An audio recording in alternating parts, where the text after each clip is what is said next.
My name is Jay Danberg. We're going to do a quick walkthrough of our 2019 NauticStar 227 bay boat. This is a high performance inshore bay boat.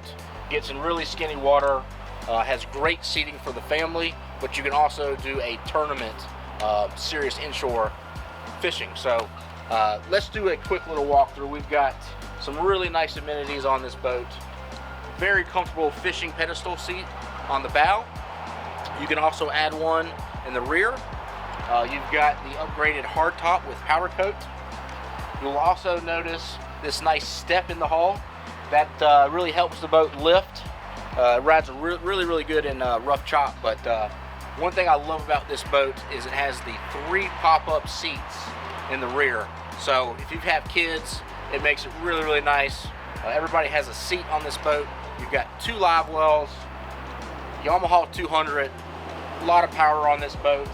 You can really spend the day either with the family or doing serious fishing. So if you'd like more information on this boat, I think you would absolutely love it. Give me a shout.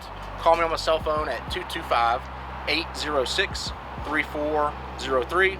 We can line up a seat trial, and we'd love to talk to you. So give me a call. This is Jay with MarineMax, Panama City Beach. Thank you.